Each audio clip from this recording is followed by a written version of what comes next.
Carna Live, dia 5 de agosto de 2021, edição super especial sobre economia criativa do Carnaval. Fomos lá no Rio de Janeiro, mandamos a mensagem na Lagoa, chegou ali, ó, por mar, por terra. Cris Cury, nossa super convidada de hoje. Vem chegando, Cris.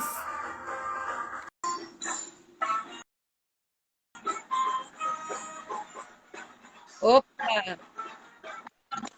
Oi, Cris, tudo bem? Vou preparar aqui.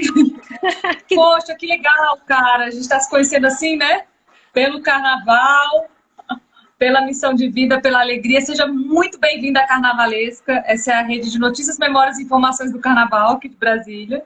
Nossa, que E a gente tem muita satisfação de falar com a galera de outros lugares. Então, estou muito feliz de você estar aqui com a gente. Eu que estou feliz, né? Brasília, assim, eu tenho acompanhado o trabalho de vocês, um trabalho fantástico, né? Brasília é minha terra. Eu acho que a gente vai contar um pouquinho sobre isso, mas para quem não sabe, eu sou brasiliense e eu tenho acompanhado o trabalho fantástico que vocês estão fazendo aqui. Olha, estou impressionada.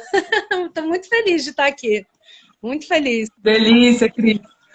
A gente costuma dizer que a nossa vingança é sermos felizes, né? Então, muita gente às vezes fala, pô, mas carnaval, o que tá fazendo carnaval? E aí a gente tem que explicar, né, que assim, o carnaval é um grande tesouro do nosso povo, né?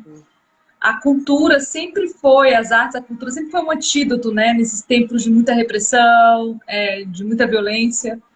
E a gente acredita no carnaval nessa perspectiva, então vai ser muito gostoso conversar com você, porque eu acho que você também, né, tem um alinhamento com isso. Não que a gente goste de consenso sempre, né?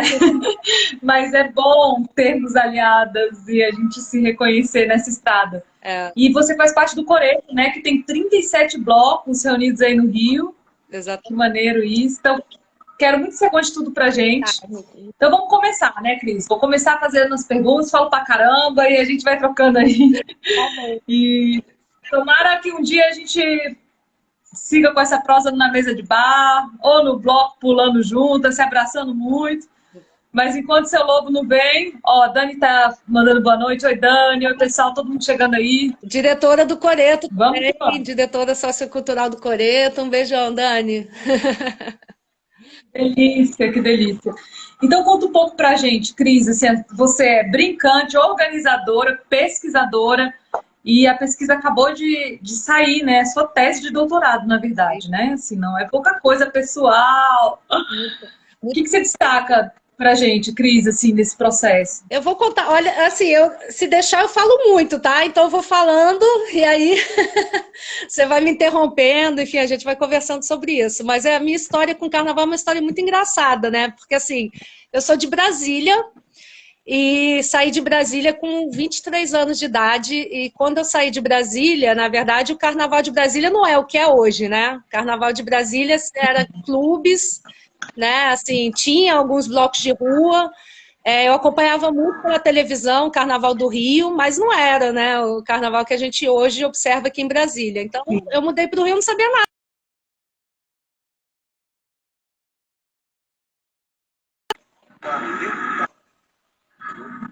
Porque deu uma Tô te travadinha. ouvindo, tô te ouvindo. E aí eu mudei para o Rio, eu não conhecia ninguém. Nossa, eu falei, uma dificuldade imensa de fazer amizade no Rio de Janeiro. E aí uma amiga minha virou para mim e falou assim: Nossa, faz uma oficina de percussão, vai fazer uma oficina de percussão. E aí eu fiz uma oficina de percussão do bloco Kizomba, né, no Rio de Janeiro. Depois eu fiz o monobloco, fiz a oficina de percussão no monobloco. E aí meu mundo... E aí a casa, assim, o mundo se abriu. 1000 pessoas, Rio de Janeiro, aqui estou, cheguei. E foi muito engraçado, porque assim, no monobloco eu tinha um apelido de síndica, porque eu organizava ensaio extras, sabe assim, as pessoas queriam organizar, vamos ensaiar tal levada, vamos ensaiar alguma coisa nova. E aí eu comecei a organizar esses ensaios paralelos, e aí as pessoas começaram a me chamar de síndica. E aí eu descobri que eu gostava de organizar esse negócio. Eu comecei, junto com o Kizomba, eu fundei o Bloco Desliga da Justiça, junto com alguns outros amigos. Fundei o Fogo e Paixão também, que é um bloco de música brega no Rio de Janeiro. E aí que foi o negócio a ficar mais sério, né? Aí eu comecei, enfim, aí eu comecei a entrar mesmo na produção de blocos, descobri a tal da economia criativa, que a gente vai falar, né, um pouco mais também. E aí eu falei, nossa, Sim. quero estudar isso, quero estudar carnaval, quero estudar economia criativa. Fui estudar, fui fazer um mestrado fora. Quando eu voltei, eu fui contratada profissionalmente por um bloco de carnaval, que era um bloco mais profissional, os Pantaneném. Eu fui gerente de projetos do Pantaneném, com salário e tudo. E aí, foi quando eu comecei a me profissionalizar um pouco mais no carnaval, né? E aí, então, eu passei um ano como gerente de projetos do Pantaneném, virei presidente do Desliga da Justiça. A gente criou... Uau! No Desliga da Justiça, eu criei, junto com outras pessoas, né? A gente idealizou o Futebloco, que é um torneio de peladas de blocos de carnaval, que a gente tem que trazer para Brasília. Cara, eu tô toda arrepiada, tô tipo assim, tô apaixonada. Tipo assim, encontrei minha alma gêmea. Coisa. Eu não sou a única que fui assim, quando vê, né? Que o negócio não para. Que lindo, Cris. Mas tava falando do futebol e não para não. Aí eu tava no Futebloco. Aí quando eu fui, aí beleza, fui presidente do Desliga da Justiça. Aí quando eu era presidente do Desliga da Justiça, foi quando eu fundei o Coreto. E aí eu vou falar um pouco mais também sobre a fundação do Coreto. Virei diretora. O Coreto no começo era uma rede de blocos. E aí, 2 anos depois, eu virei diretora executiva do Coreto. Sou diretora executiva do Coreto até hoje. Mas resolvi pesquisar o carnaval e junto com isso eu virei produtora também de alguns blocos. Então eu faço tanto o desfile quanto o show, né? Eu faço mais o desfile agora do Multibloco, do Arrocha da Gávea, do Batuque Bato, e eu devo estar esquecendo do Desliga da Justiça, já fiz produção do Bloco Brasil também. Aí agora eu estou mais no Coreto, estou mais focada no Coreto e na minha pesquisa, né? Então essa é minha curta. Cris, deixa eu te perguntar uma coisa. Então a gente pode falar que você é carnavalesca mesmo. Posso. Aí ganhou. Até agora você já ganhou o troféu, mano. E olha que a gente já fez umas 80 entrevistas só nos últimos meses, mas você já é carnavalesca oficial que pulou aqui nas Carnalives. O currículo tá de parabéns. E o amor. Ó, a Dani tá falando que tem um multibloco também. Multibloco, né? Multibloco. A verdade é que ela tá todas, assim, isso é um rolê que tá acontecendo aqui em Brasília também, sabe, assim, as pessoas estão se dedicando pro carnaval. Eu mesma, eu costumo falar que eu sou carnavalesca. Quando as pessoas perguntam, mas é a sua profissão? Carnavalesca. Aí insistem, assim, não, mas o que você faz? Carnavalesca. E é gostoso ver outras mulheres também, carnavalescas, Dani. Ô, Cris, muito legal. E beijo pra Dani, que tá aqui com a gente juntinho. E Vitor, Jamila, a galera que entrou aí. Vitor? Mas então me conta um pouco sobre o Coreto. Vamos começar pelo Coreto? Acho que é legal você falar disso, né? Assim, como que surgiu essa rede de blocos e essa perspectiva também, né, Cris, de se institucionalizar de certa forma, né? Assim, porque às vezes as pessoas falam, mas carnaval não põe corda no meu bloco, não. Tudo bem, mas é também muito importante que as pessoas percebam que existe muito trabalho envolvido, né? E que segurança, mobilidade, todas as coisas que são transversais ao carnaval, né? Uhum. Isso requer todo um esforço que precisa, sim, muitas vezes, de profissionalismo. Sim. Então, o Coreto, na verdade, assim, o que acontece? Eu gosto de contextualizar, porque eu acho importante, assim, quando eu entrei no Carnaval, foi bem na época que o Eduardo Paes, então prefeito do Rio de Janeiro, né, na primeira gestão dele, ele normatizar o Carnaval do Rio de Janeiro, né? O que era? Ele estabeleceu uma série de normas para os blocos poderem desfilar. Né? Então, a do Rio já vinha crescendo exponencialmente no número de blocos, no número de turistas, e aí a prefeitura entendeu que precisava organizar o Carnaval de Rua do Rio de Janeiro, né? Até mesmo dentro de um contexto de grandes eventos, né, que iam acontecer na cidade do Rio de Janeiro, enfim. O Carnaval começou a ser trabalhado já ali como evento e começou a ser normatizado. E aí foi quando, justamente nessa época, foi quando eu entrei no Carnaval do Rio. Então eu entrei no Carnaval do Rio dentro de um modelo de carnaval já normatizado e já com modelo de parceria público-privada com a Dream Factory, né, que é a empresa produtora, e com o patrocínio da Ambev. Então, então, o modelo, né, o mindset na minha cabeça era desse carnaval. E aí, quando eu entrei no Desliga da Justiça, a gente passou a enfrentar uma série de problemas. Eu, como presidente do Desliga da Justiça, eu comecei a enfrentar uma série de problemas que era a burocratização, né, dessas autorizações, o excesso, né, de normas que a gente tinha que cumprir para normatizar, uma falta de transparência nesse caderno de encargos que a prefeitura tinha estabelecido. Isso são as principais dificuldades. Tinha ali um monopólio da Ambev, né, que, embora não explícito, né, sabemos que existe no Carnaval do Rio de Janeiro. Então, tinha todas essas questões. E aí eu falei, gente, a gente precisa conversar, porque eu percebi que tinha uma assimetria de informação no Carnaval do Rio de Janeiro, que tinha pouca gente sabendo muito e muita gente sabendo pouco. E aí eu falei, Sim. cara, a Dani está falando Via Crucis, exatamente, é uma Via Crucis para você tirar uma autorização de um bloco no Rio de Janeiro. E aí eu falei assim, gente, os batuqueiros tocam em vários blocos, todo mundo conversa. Por que os organizadores de bloco não conversam entre si? E aí eu fui catando.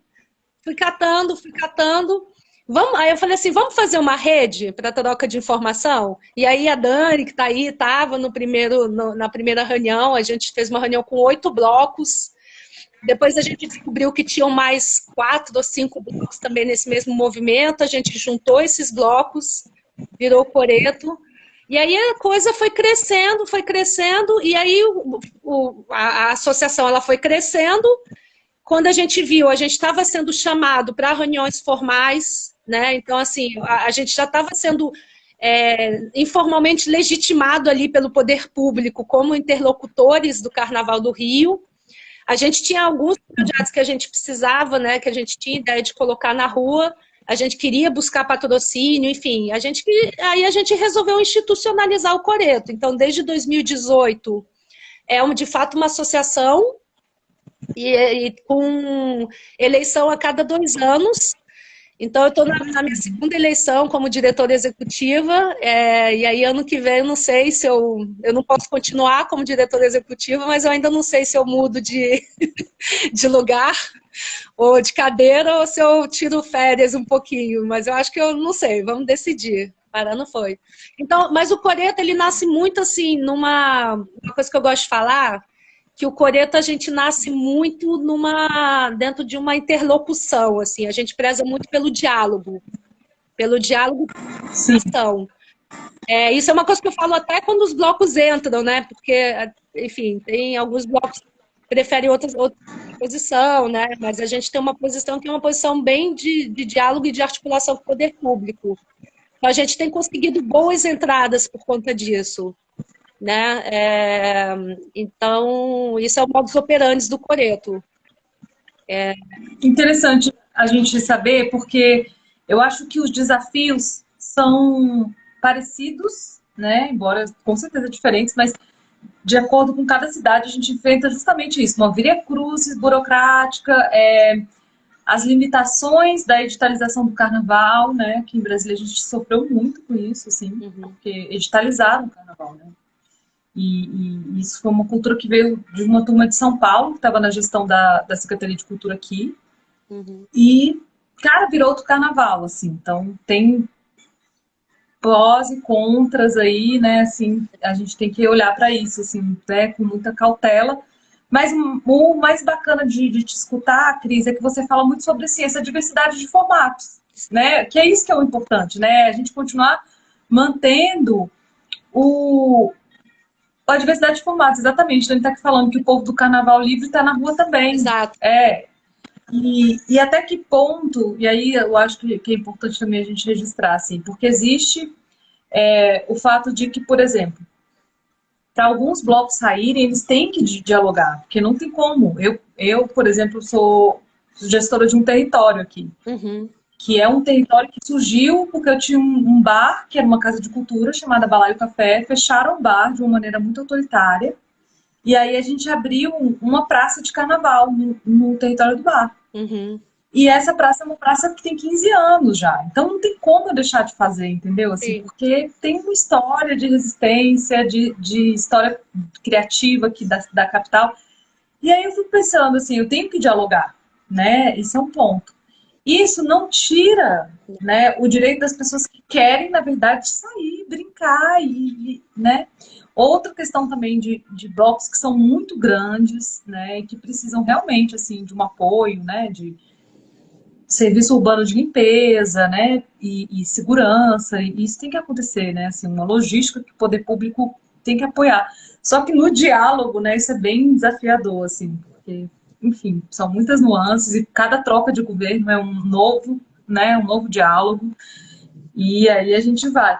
Mas me conta um pouco assim sobre essa interlocução. Você fala também da interlocução também entre os organizadores e como é que é com os moradores, com a comunidade? Existe um traves? Porque aqui em Brasília a gente enfrenta bastante, né, essa questão do silêncio. Algumas pessoas realmente não toleram o carnaval. Como é aí no Rio de Janeiro? Porque eu sei que no Rio de Janeiro, né, assim, a festa pode... A gente tem vários problemas de conflitos, assim, eu acho que, assim, a minha opinião, acho que depende muito da gestão, né? Na gestão passada, infelizmente, a gente teve uma gestão passada do nosso querido Crivella, que não era uma pessoa que não gostava muito de carnaval, então era uma pessoa que não incentivava muito o diálogo e a resolução de conflitos nesse sentido. Mas a gente tem muito problema com a associação de moradores, né? Principalmente na Zona Sul, né? A área nobre da cidade, enfim. Justamente por questões de mobilidade, né, questões de barulho, enfim.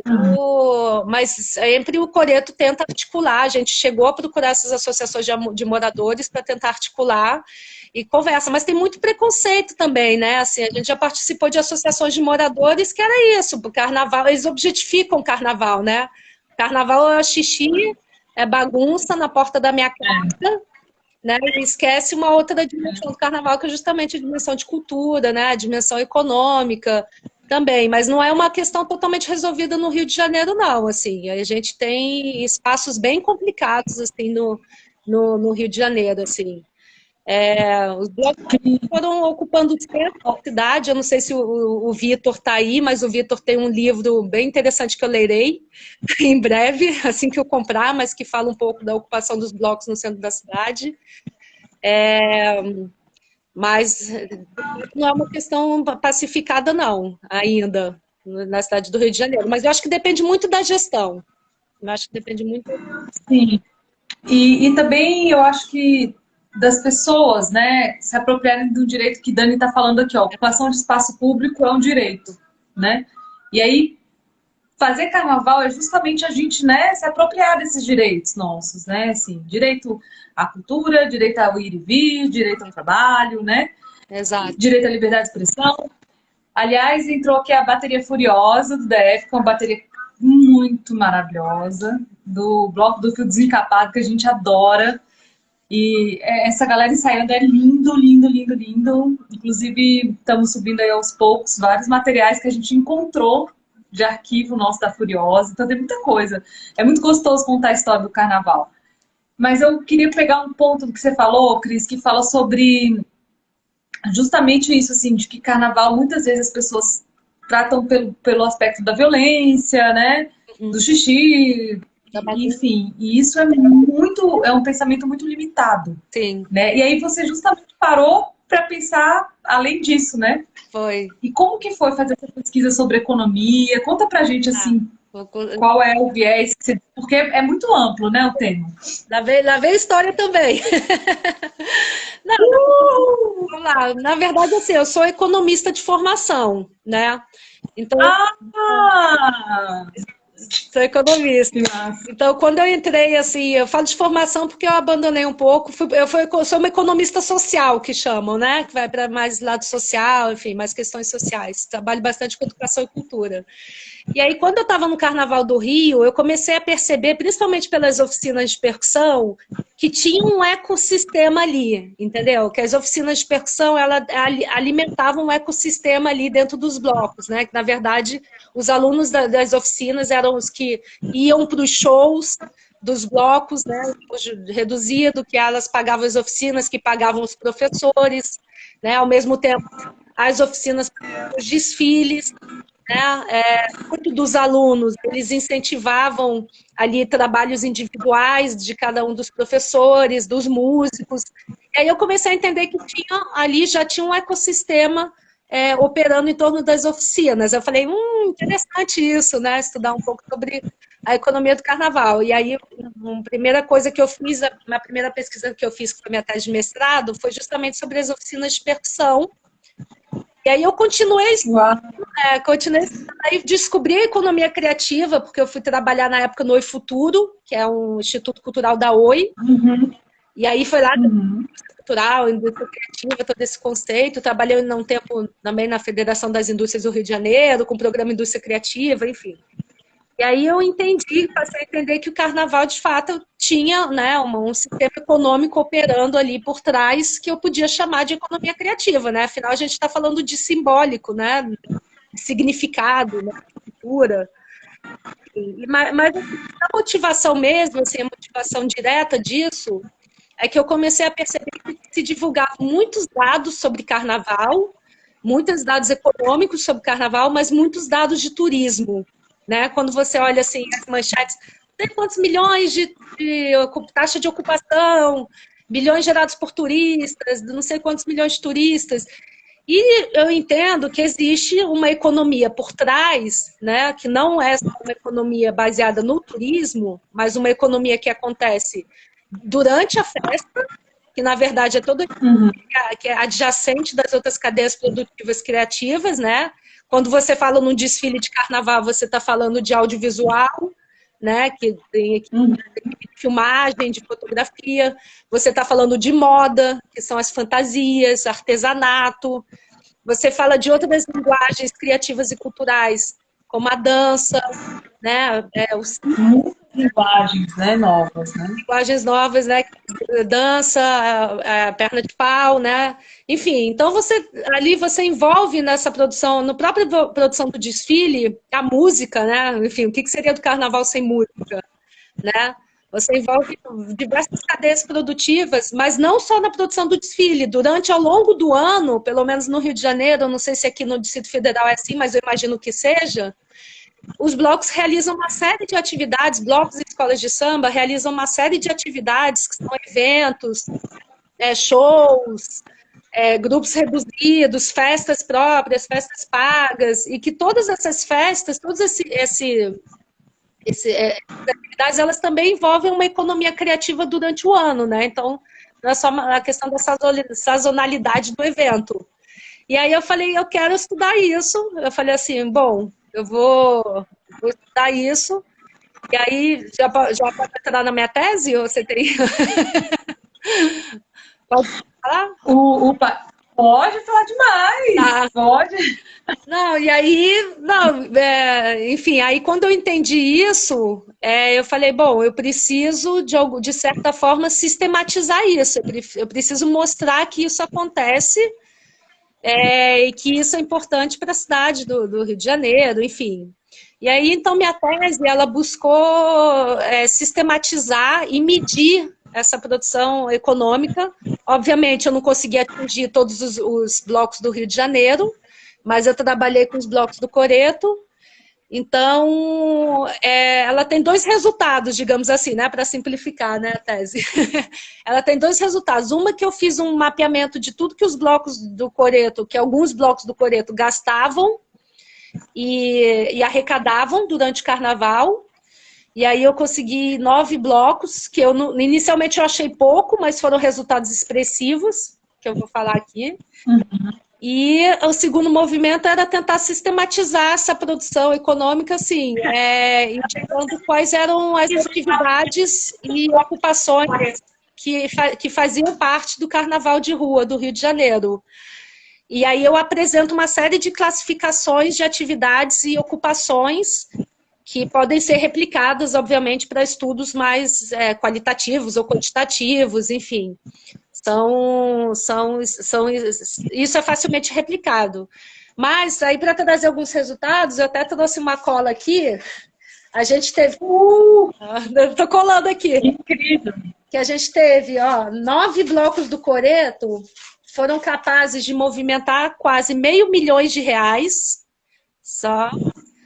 E geraram, no total, ó, ao longo do ano, eles geraram 218 funções, que eu digo, né? Não vou falar ocupações, porque um pode ocupar a mesma função. Mas e nos desfiles, eles geraram 260 funções, ou seja, no total, contando durante o ano e contando o desfile, cada bloco gerou emprego, né? Para emprego e renda para 53 pessoas. Isso 9 blocos, né? Estou contando 9 blocos. Se você multiplica isso por, sei lá, 100 blocos... 530. No Rio de Janeiro são 430, mas assim, desse tamanho, né? Acho que são... Agora eu não tenho o número de cabeça, mas enfim, são números gigantescos, né? Só essa movimentação de R$500 milhões. É um dinheiro, as despesas elas vão principalmente para músicos, né? São as pessoas que são mais contratadas nos desfiles dos blocos. Então, principalmente para a cadeia da música, é essencial, né? O carnaval. Que fica desamparado. Assim é óbvio, né? Que tem algumas limitações, como toda pesquisa acadêmica, existem algumas limitações. Mas, enfim, eu fiquei bem satisfeita, assim, com o resultado da pesquisa. Nossa, parabéns. Ó, Carola tá aqui falando, Carola Salgado. Essa é a nossa doutora. Dani também celebrando, falando que, ó, a tese dela é sinistra. Eu assisti a defesa. Então, assim, a modéstia, né, gente? Vamos sair de modéstia no próximo carnaval. Vamos mudar a fantasia dela. Ela tá muito modesta. Já saquei que a tese é cabulosa, histórica, com certeza, né? Porque uma das coisas que me fez também, sabe, Cris, assim, dedicar minha vida ao carnaval, foi justamente isso. A gente não tem dados, né? E é o maior ativo, com certeza, da cultura.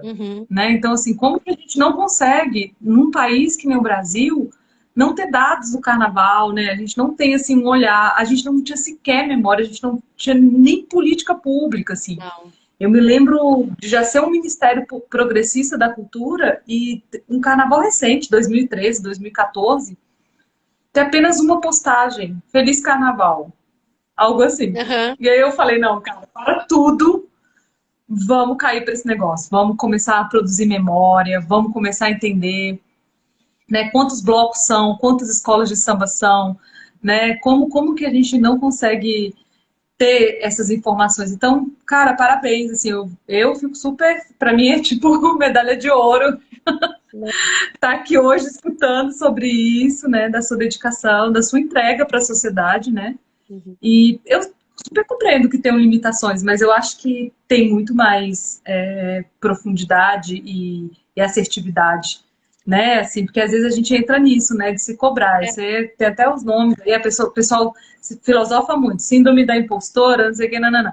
Pode sair dessa, que essa tese aí é demais. Eu já adorei, porque pegar justamente por essa linguagem da música, né? Que aí a gente vai fazendo assim. Tem um recorte com a música, tem um recorte com o audiovisual, né? Tem um recorte com várias linguagens, que nem nós falamos, né? O carnaval, ele realmente, assim, movimenta a moda, né? Tem muita conexão também com cenografia. Então, tem uma série de... Inclusive, até literatura e composições, né? E, para mim, assim, o que eu destaco bastante a necessidade da gente se apropriar desse tesouro, né? E, ao mesmo tempo, tem um pouco dessa limitação que a gente estava falando, né? Porque a gente tem que se apropriar, mas de uma forma que isso não limite o carnaval, né? Que isso não burocratize, que isso não traga, né? Assim, como que eu vou falar? Uma gentrificação até, de certa forma, né? Do carnaval, assim, para que isso não vire uma indústria apenas, né? E aí eu queria um pouco que você comentasse um pouco disso, assim, dessa perspectiva da economia mesmo, né? De qual economia nós estamos falando. Porque eu adorei como você falou, olha, eu sou uma economista do social. Né? Então, talvez falar um pouco sobre isso. Que se deixar também eu falo mais que você, cuidado! Eu acho que tem uma discussão muito grande, assim, né? Não é muito grande, assim, mas eu estava até discutindo que tem a questão que se fala muito da mercantilização, né? Do carnaval e no carnaval. né? Que assim, a mercantilização do carnaval ela se refere à venda do carnaval como um produto cultural, né? Quando você passa a vender o carnaval para as grandes marcas, né? Quando você vê o carnaval sendo apropriado pelas grandes marcas, unicamente pelas grandes marcas, né? Aquela imposição da discussão, né? De uma identidade, ou de uma exclusividade da venda de uma cerveja durante o carnaval. Enfim, então tem essa discussão da mercantilização do carnaval, né?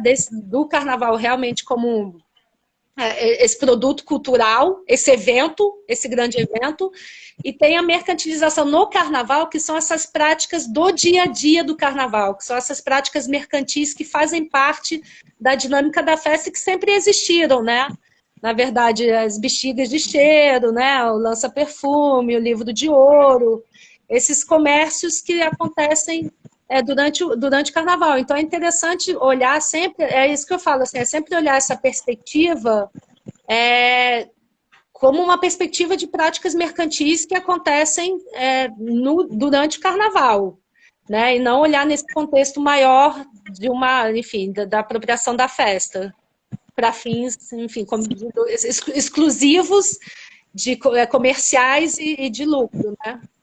Que acontece também. E eu penso também, sabe, Cris, numa perspectiva de, por exemplo, existe uma vulnerabilização muito grande, né? Principalmente assim, das mestras, de certas famílias, de certas comunidades, e são comunidades muito ricas culturalmente, Sim. né? Então, como fazer, né, para que justamente essas práticas mercantis, né, supram uma necessidade econômica, né, de determinada comunidade, de determinados protagonistas, e muitas vezes eu percebo que isso é visto com um olhar ainda, sabe, como se fosse algo descaracterizante, assim, sei lá, descaracterizador do carnaval, né? Uhum. E quando, na verdade, por exemplo, o que a gente está vivendo hoje, que é uma realidade de muito retrocesso das políticas de cultura, essas pessoas estão muito vulnerabilizadas. Sim.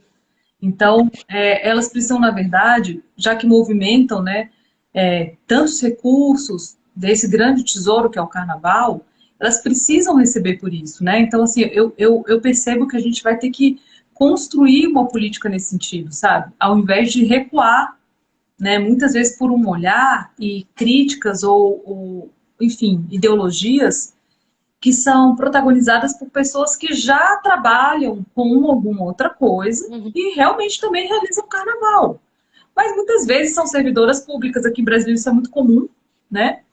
Ou enfim, tem uma outra profissão. Sim. Né? Agora, para artistas, para mestres da cultura popular, é extremamente necessário, né, que essa cadeia ela seja vista, né, e aferida, né, e pensada. Eu tenho sentido muito por aí, sabe, assim. Uhum. Você tem total razão, assim, a gente tem uma diversidade de grupos muito grande, assim, e muitas vezes invisibilizados de fato. Assim, pelo menos no Rio de Janeiro, o discurso dominante, né, do carnaval de rua foram os blocos da revitalização a partir da Zona Sul, né? A gente esquece as outras manifestações que acontecem fora do eixo Zona Sul-Centro. Né? Então, a gente tem essas coisas também no Rio de Janeiro sobre isso também.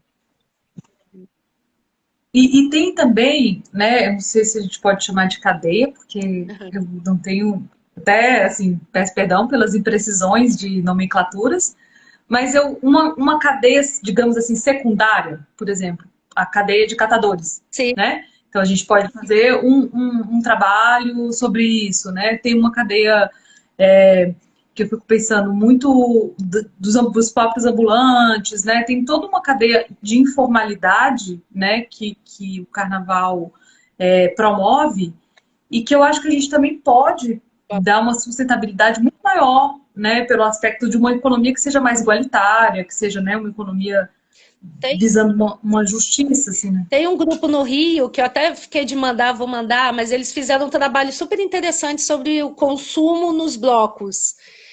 Porque tem isso também, né? Tem alguns estudos que trabalham a parte de mais de consumo, né? Dentro de uma perspectiva de turismo, mas esse grupo da Observatório de Metrópoles, eles trabalharam o consumo dentro do carnaval e aí eles perceberam, né? Descobriram fazendo questionários que a maior parte do consumo de bebida era dos ambulantes, vinha dos ambulantes, né? Que o público consumia dos ambulantes. E aí eles fizeram um estudo sobre os ambulantes. Eu vou compartilhar com você.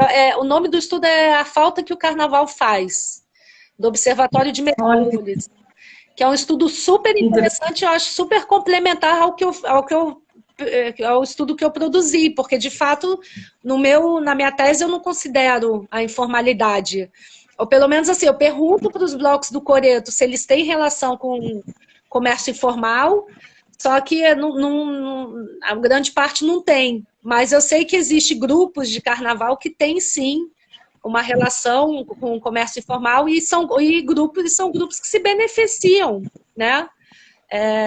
Extremamente pelo carnaval, né? Enfim, um carnaval. Então, vale a pena dar uma olhada nessa publicação também. E também a gente pensar em como salvaguardar isso, ou proteger, né? Ou fazer com que o carnaval, né, gere riqueza para o máximo possível de pessoas, né? E não a riqueza concentrada, né, na mão de uma só empresa ou um só produtor, né? Pelo menos, eu tenho muita vontade, assim, de desenvolver algo nesse sentido, sabe? Tem uma coisa, Cris... Pode falar. Pode falar. Não, pode falar. Depois fala. Eu ia te falar, assim, que a gente tem pensado muito, né? Porque aqui em Brasília, a gente tem, acho que são 169 repartições diplomáticas, né? Então, são 169 países aqui. Uhum. E o carnaval também, ele tem uma perspectiva justamente disso, assim, né? É uma manifestação que acontece no mundo todo e referenciada pelo Carnaval do Brasil, né? Assim, então, a moda do carnaval é a moda do desfile das escolas de samba do Rio de Janeiro. Sim. Né? Tem maracatu de Pernambuco também, lá fora, né? E tem muito samba. Aliás, eu queria mandar um abração para o Aqui é Samba, que entrou aqui falando sobre a divulgação do samba, de como isso é importante, preciso e necessário. Essas foram as palavras, adorei. E justamente, então, assim, aqui em Brasília, às vezes eu fico pensando um pouco sobre isso, sabe? Também da gente ter essa dimensão, né, da economia criativa que vai além, né, do território nacional. Não sei se você conhece sobre isso. Então, não, mas outro dia eu participei de uma mesa que estava falando sobre economia criativa do carnaval, e aí a gente conversando, antes da mesa até, né? A gente conversando e a gente estava falando um pouco sobre a internacionalização, sobre justamente essa internacionalização, que eram dois músicos, e ela estava contando, uma Thaís Bezerra, outra Gabriel Policarpo, enfim, são duas pessoas bem, bem presentes no Carnaval do Rio. Eles estavam contando como... Super beijo, já. Manda um beijo da Carla.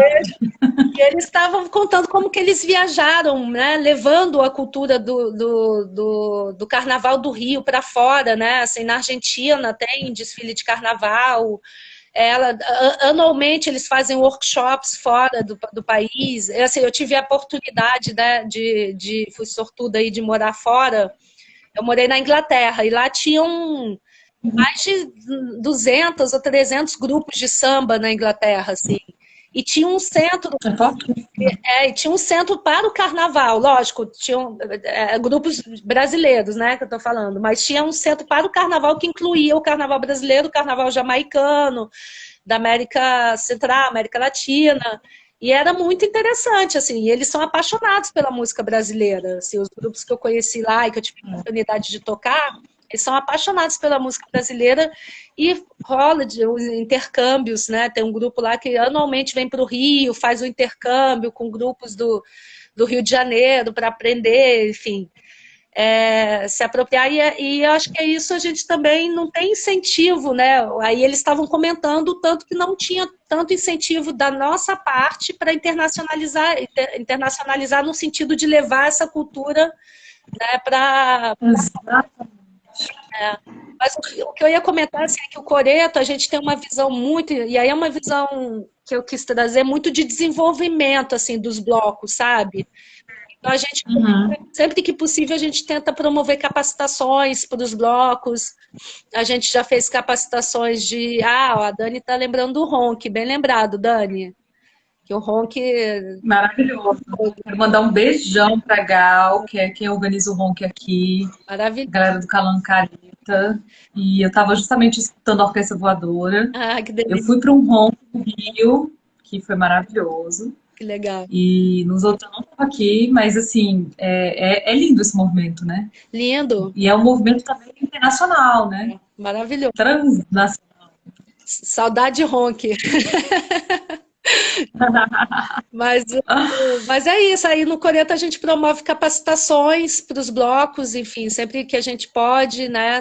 E a gente já fez capacitação de financiamento coletivo, já fez capacitação de Canvas, alguns funcionam, alguns não funcionam, mas a gente Uhum. tenta dar o máximo de instrumentos justamente para que eles se fortaleçam enquanto grupos, né, e agentes culturais, né? Então isso também é um direcionamento do Coreto nesse sentido. Que lindo. É. E o Coreto hoje, com a pandemia, como vocês estão? Vocês estão se encontrando? Não. Estão fazendo coisas online? Então, alguns blocos, assim, no começo da pandemia, alguns blocos começaram lives, bastante lives, alguns blocos conseguiram, né, a lei de fomento da Aldir Blanc, então teve bastante bloco que realizaram eventos online, enfim, por meio da lei Aldir Blanc. Alguns blocos começaram oficinas online, mas não vingou muito, né? Porque acho que sente falta do presencial, do contato, né? Enfim. Então começou, mas depois desistiram. Só que durante a pandemia a gente focou como instituição, a gente focou muito, Dani, eu ia falar do pulo, Dani. A gente, como instituição, a gente buscou muito. Bom, eu vou falar do pulo logo, senão a Dani me mata. Tem o pulo do Coreto, que foi uma série de entrevistas com os blocos do Coreto, apresentada pela maravilhosa Dani Freitas aqui na live, que a gente teve mais de 30 edições com os blocos do Coreto. Ah, que legal. Bem legal, tá Que legal. no Instagram. A gente fez uma vaquinha, né, durante a pandemia para ajudar os trabalhadores do carnaval. Acabou que, enfim, a gente conseguiu arrecadar uma grana, a gente optou por reverter para um projeto social. Mas a gente fez algumas campanhas de conscientização para a pandemia, né? De fique em casa. A gente fez uma campanha durante o carnaval, a gente participou daquela campanha Carnaval em Casa, a gente fez uma campanha própria nossa, Minha Casa é de Carnaval. Então, incentivando Que lindo. as pessoas a ficarem em casa realmente, né? Eu acho que esse movimento dos blocos de conscientização em relação à pandemia, eu acho que foi uma coisa muito bonita de se ver, sabe? Porque assim, o que a gente mais queria era estar na rua, curtindo, brincando, se lambendo, como a Dani diz. Mas a gente, todas as ligas, né? Pelo menos houve um consenso lá das ligas do Rio de Janeiro que não era o momento, que não era para sair enquanto não tivesse todo mundo imunizado, enfim. Então eu achei um movimento muito bonito, né? E um bom de união assim entre os blocos, sabe? Foi uma coisa bonita de se ver, eu achei. Muito lindo, né? E Cris, eu já tô chamando de Dani aqui, que Dani tá aqui. Dani tá fervendo com a gente tanto, né, Dani? Tá todo mundo aqui já. Melhores amigas forever, BFF forever. Tô adorando. É que uma das coisas que eu pensei também sobre esse ano, né, assim, também enquanto organizadora e tal, que a gente também foi para as redes, enfim, se apropriou da tecnologia, inclusive para também incentivar as pessoas a ficarem em casa de uma maneira menos deprê, né? Então, adorei, por exemplo, essa campanha que linda, né? Minha Casa de Carnaval, o Pulo do Coreto, né? A gente fez um reinventa aqui, sabe? Para não deixar o carnaval morrer, que é tipo, né? Não, gente, não vai ter rua, mas tem afeto, tem samba, tem, né? Maquiagem, vamos brincar. A brincadeira mesmo, né? Assim, e ao mesmo tempo garantir alguma forma das pessoas não estarem em casa naquele, né? Tantas mil pessoas mortas, tanto, né? Porque é adoecedor também isso, né? De dar uma humanizada, né? Exato. Nessa travessia, né, Cris? Deixa eu te perguntar duas coisas, assim. até com relação a isso. Uma é sobre 2022, Aham. o que você está falando, como que estão as discussões aí no Rio, vai ter, não vai ter. E a segunda, eu esqueci agora, então responde essa aí que eu lembro. Que eu quero... Ah, lembrei, o que que é? É sobre a lei, mas a gente Então, me conta 2022. sobre 2022, assim, pelo prefeito, eu acredito que vai ter carnaval sim, porque ele já se manifestou a favor de ter carnaval, enfim, a imunização no Rio está avançando. Ele já sinalizou para a retomada dos eventos presenciais, já sinalizou para o Réveillon, já sinalizou para o caderno de encargos, né, para revisão do caderno de encargos.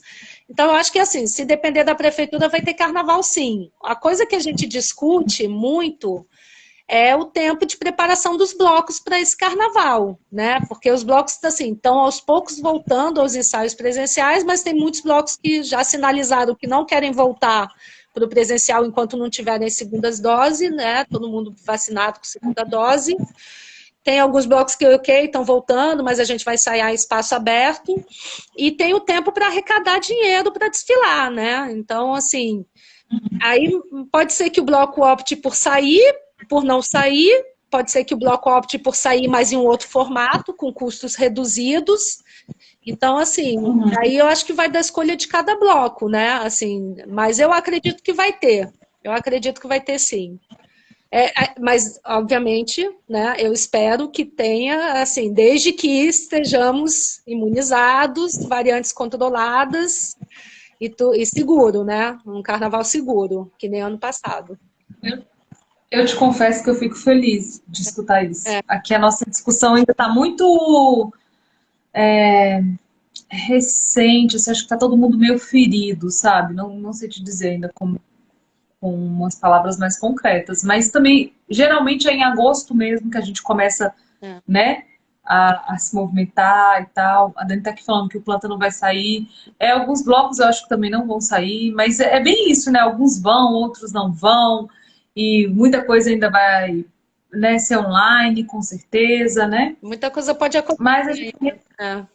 muita coisa pode acontecer, a gente vai retomando, né, conforme o caminhar de cada pessoa e ao mesmo tempo que a gente respeite também, né, gente, assim, a, a coisa do combate mesmo, né, a pandemia, né, é máscara, é álcool, é distanciamento, né, É isso. Eu acho que e o mais que a gente puder ficar isolado é melhor, o importante mas a gente não sabe até fevereiro, né, se vai estar todo mundo já vacinado, né, se de repente a gente consegue ir vencendo o vírus, né, porque carnaval vamos sem sentindo. aglomeração não é carnaval, né? Então depende de como a gente vai estar de fato. Não tem como.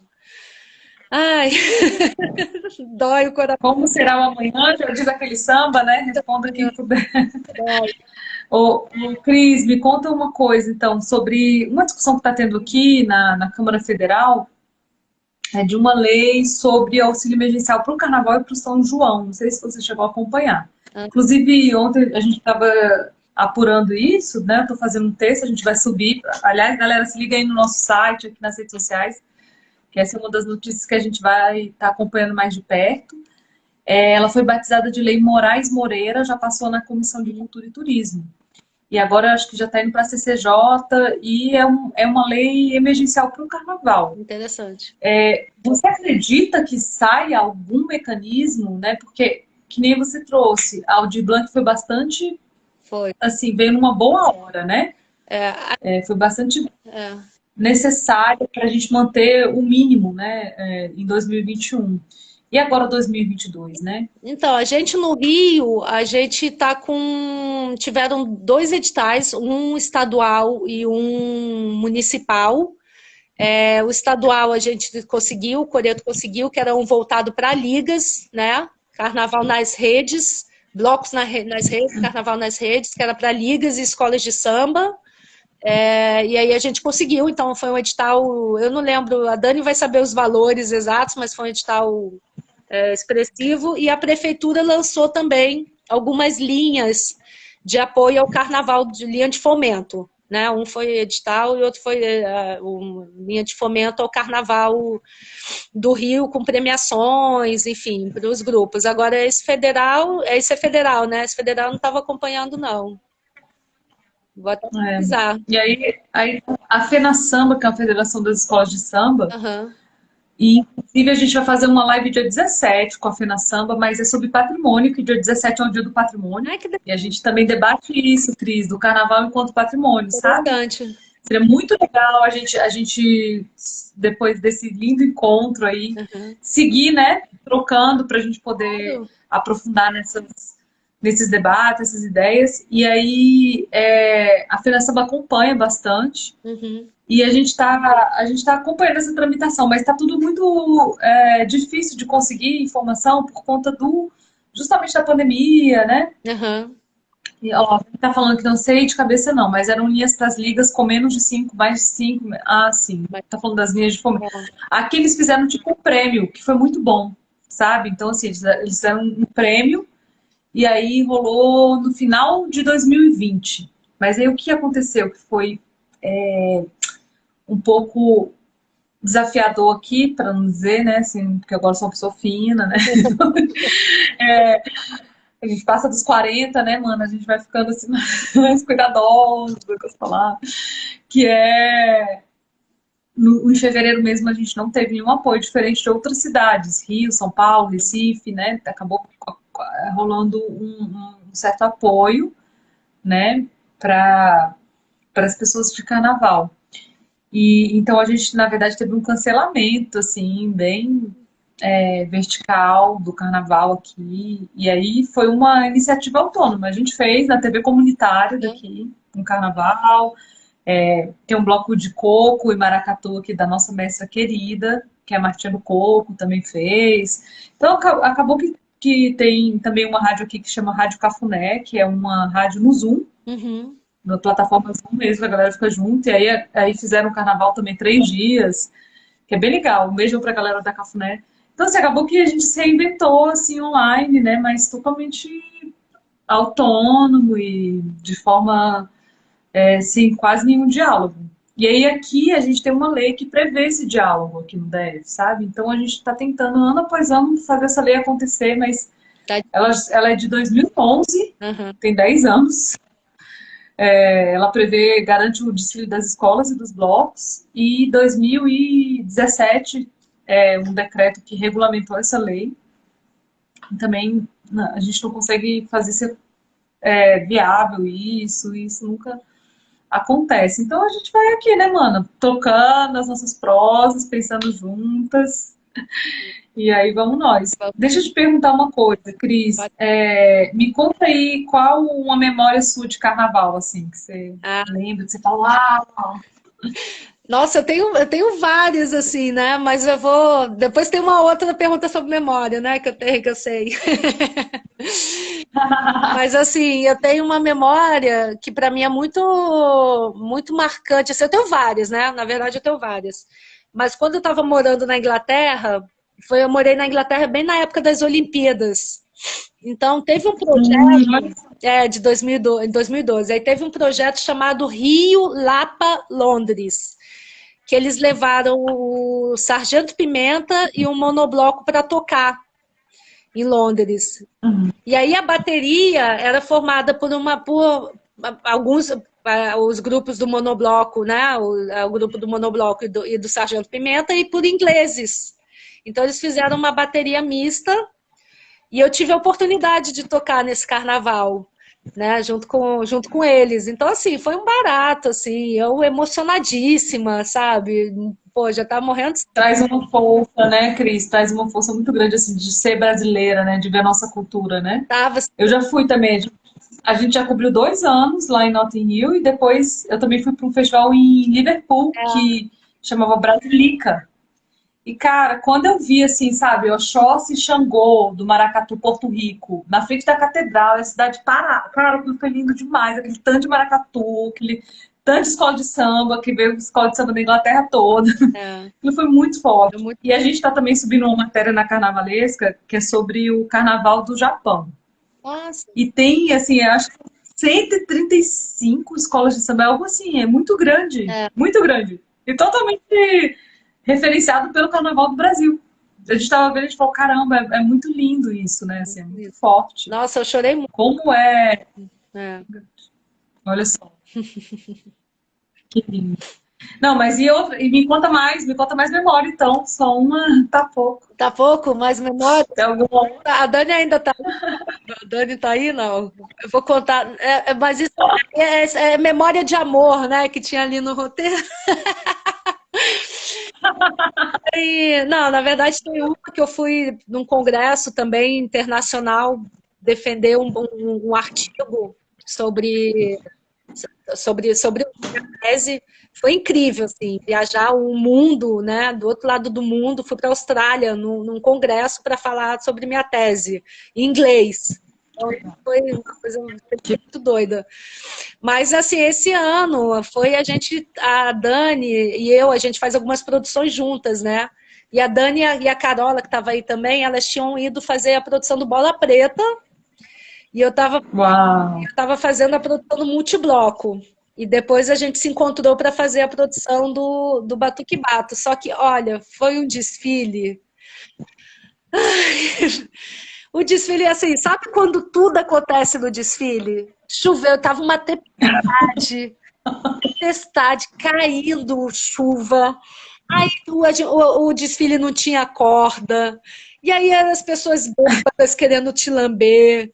Sabe? A pessoa bêbada caindo, agarrando os outros, a outra batendo. Ó, Carol tá dizendo que desfile, memorável, memorável. Foi um desfile assim, que pra gente da produção foi um desfile muito estressante, muito estressante. Mas assim, pro pessoal da bateria, aí o frio congelante, tá vendo? Tá falando. Mas pro pessoal da bateria, quando acabou o desfile, eles estavam assim, radiante, a chuva caindo. Extasiada. Não, direto rola isso também aqui, cara. As coisas assim, pegando fogo pra gente, né, da produção do ralo, da graxa e tal. Aí a galera mesmo, o público, os artistas, né, tipo... Nossa, que maravilha, a festa da minha vida, né? E a gente, E aí, onde que eu tava? é exatamente isso. Aí chega no final, vocês falam, eu só quero minha casa, já imagina, com a perna já doendo. Mas aí é que eu falo que, assim, que é memória de amor, entendeu? Porque assim, todo mundo fala qual foi o melhor desfile do Batuque Bato. Ah, foi o desse ano, do dilúvio. Mas assim, e pra gente não tem nada mais satisfatório do que você ver assim, isso, entendeu? Toda vez eu tenho uma coisa que quando o desfile do Multibloco, ele é encantado com carro de som. Todo ano dá problema no carro de som. Então, toda vez que o carro de som chega e liga, e dispara, e começa a tocar aquele som, eu choro. Eu me emociono. Funcionou. Porque é isso. Entendeu? Depois... trabalho de parto mesmo, né, cara? Quando a gente vê acontecer assim, e é muito doido, porque às vezes dura só algumas horas, né? Exato. E aí, assim, a gente passou o ano inteiro, né? Tipo assim, caramba, foi um ano inteiro pra isso aqui acontecer, né? E aí, de repente, quando acaba, assim, eu sinto meu coração, nossa, né, assim, é forte. E uma coisa que eu ia te perguntar, que eu não te perguntei, se a gente pode colocar a sua tese no nosso site, para quem quiser ler, as pessoas que quiserem ler, né? Pode, eu tenho. E depois procurar também esse livro que você falou do Vitor, né? Pode. Esse outro que você falou sobre a coisa, né? Quando não, que falta o carnaval faz, não é isso? É, que falta o carnaval faz. Eu mando para vocês tudo, mando o nome do livro do Vitor também. Eu vou botar a tese. Eu tenho um pouco de vergonha, eu tenho esses negócios aí, tudo que você falou, mas a gente resolve isso e eu coloco minha tese disponível sim. É porque no carnaval a gente aprende a ser sem vergonha, né, Amanda? Também, se a gente quiser, a gente aprende tudo no carnaval. Amei, maravilhosa, chegou. A Dani tá falando que ela chora quando acaba, e aí sobrevive. É muito isso, né, gente? Assim, cara... Lá na praça, que é esse lugar onde eu faço, que chama Praça dos Prazeres. Às vezes a gente faz pré-carnaval, então às vezes a gente faz 10 dias de carnaval.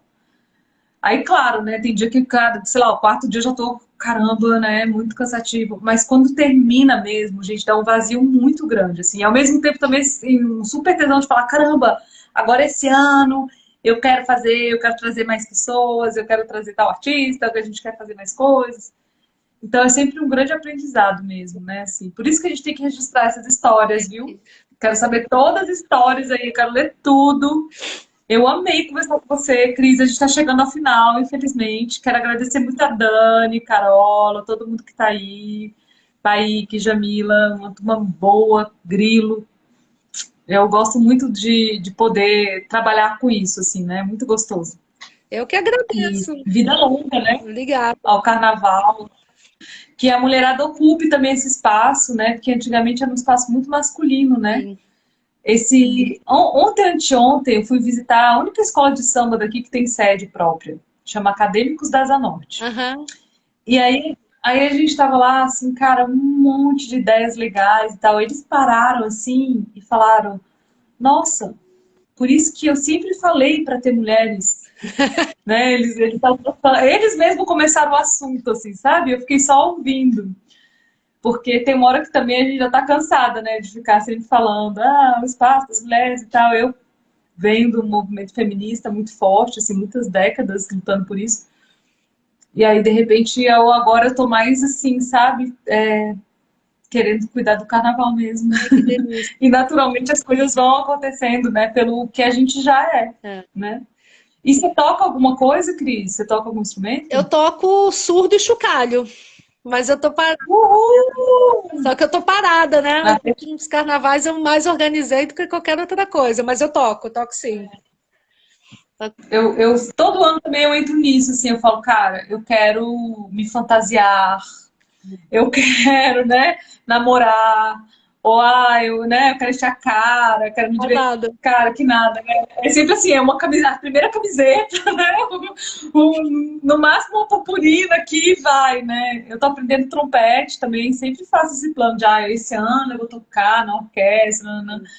E aí sempre a gente fica na burocracia e eu não consigo mais fazer esse pacto aqui com você Ah, de me aprumar também no instrumento, né? E de me preparar pra gente curtir também, né? É bom a gente curtir. Trabalhar é massa, mas. Ó, outra Dani entrou, a Dani Barros Duarte, tá te mandando um super beijo. Danizinha, amo. Beijo, Dani. Dani é carnavalesca também aí. Massa, mulher. Adorei conhecer essas mulheres incríveis que colaram aqui. E é isso, mana. Considerações finais, antes que o Instagram derrube a gente. Nossa, Quando não, o Cris, ela é o Instagram, hein? eu queria Então, se quiser. eu queria agradecer, eu também adorei te conhecer, assim, eu já tinha ouvido falar bastante de você, bastante da Carnavalesca, trabalho incrível que vocês fazem, incrível, assim, de verdade. No Rio, eu fuxiquei o site de vocês no Rio de Janeiro, não existe nada igual, nada parecido, então, assim, vamos trocar figurinha, Senhora, vamos continuar vamos junto com certeza. vamos junto, tô aqui. Vamos junto com certeza. Ó, então, super beijo pro Coreto, né? Para todas as ligas, para todas as escolas, salve o Rio de Janeiro. Referência máxima de carnaval do mundo, né? O Rio, assim, é lindo demais. Que bom que vocês estão aí, assim, soprando isso, né? Cuidando, leoas mesmo, né? Amigas das onças, com certeza, e tudo mais. Enfim, toda onda boa. Marca mesmo essa percussão aí, ó, na batida do seu coração, salve a sua luz, a sua força. Muito obrigada por ter dedicado a sua vida a isso. Essa também, muito obrigada por ter dedicado a sua horinha aqui com a gente na Carna Live. E que seja uma semente, assim, de um lindo jardim com muitas cachoeiras e que desemboque nesse mar lindo aí Com certeza. do Rio, cidade maravilhosa, guardada no nosso coração. E vamos de carnaval, né, mano? Tá bom, tô te Segue junto. Valeu, galera que tá aqui. É. Dani, adorei te conhecer. A Ana Luciana acabou de entrar, mas Ana, a gente tá terminando agora. Um beijão, pessoal. Quem quiser conhecer o nosso site é www.carnavalesca.org. E a gente está cheio de novidades. Esse mês vai ser um mês que a gente vai rechear bastante o site, inclusive com a tese da Cris, que é sobre economia criativa e carnaval. Beijão, gente. A gente se vê na próxima Carna Live. Tchau, tchau, Cris. Valeu. Valeu, galera. Beijo.